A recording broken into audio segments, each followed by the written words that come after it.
tree without climbing the tree. Sitting in a chair connected to a rope that passes over a frictionless pulley, which is given in the diagram below, Pat pulls on the loose end of the rope with such a force that the spring scale reads 250 newtons. Pat's true weight is 320 newtons and the chair weighs 160 newtons. Draw the free body diagram for Pat and the chair considered as separate systems, and another diagram for Pat and the chair considered as one system. B. Show that the acceleration of a system is upward and find its magnitude. C. Find the force Pat exerts on the chair. In part A, we are drawing the free body diagrams with Pat and the chair as separated systems. For Pat, there are three force elements: the upward force by the rope, which is 250 newtons, the upward force by the chair, which is labeled Fc, and the downward force by Pat's weight, which is 320 newtons.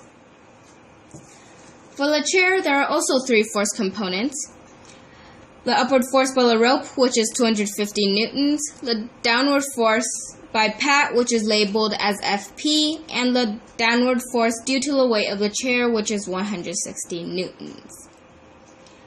Now we draw the free body diagram with Pat and the chair considered as a single system.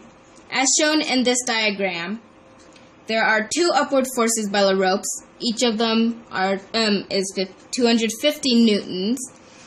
And the downward force due to the weight of Pat and the chair together, which adds up to 480 newtons. For part B, we are looking for the acceleration of the system. So first we calculate the total mass of Pat and the chair. Given by the equation F equals mg, we have mg equals 480 newtons, which is the total force that Pat and the chair exert downward. Then plugging the numbers into this equation, we would have m times 9.8 meters per second squared equals 480 newtons. Then dividing each side by 9.8 meters per second, we would get 49 kilograms for the total mass. We know that F equals ma, and here F equals the total upward force minus the total downward force. So we have ma equals 2t minus 480 newtons. Then plugging the numbers into the equation, we would put 49 kilograms for the total mass, which we calculated up here. Then times A equals 2 times 250 newtons minus 480 newtons. Dividing each side by 49 kilograms, we would ultimately get 0.408 meters per second squared, which is the acceleration of a system. Since the total force, which is 2t minus 480, is greater than 0, the acceleration is in the upward direction. For part C, we are calculating the force that Pat exerts on the chair. To calculate this, we need to look at the free body diagram of the chair. In this diagram, T minus Fp minus 160 newtons equals the mass of the chair times the acceleration. And Fp is the force exerted by Pat. The mass of the chair is 160 newtons divided by 9.8 meters per second squared, and you would get 16.33 kilograms.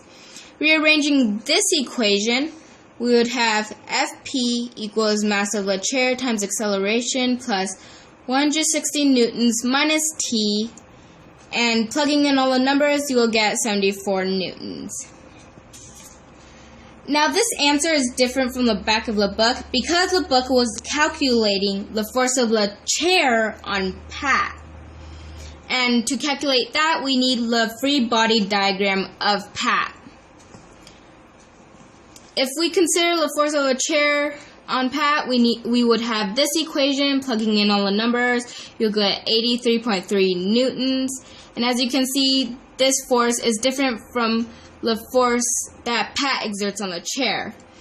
And since the question is asking for the force that Pat exerts on the chair, 74 newtons is the right answer. Had the forces been equal, then there would be no upward acceleration. And so that's why 74 Newton is the correct answer and not 83.3 Newtons.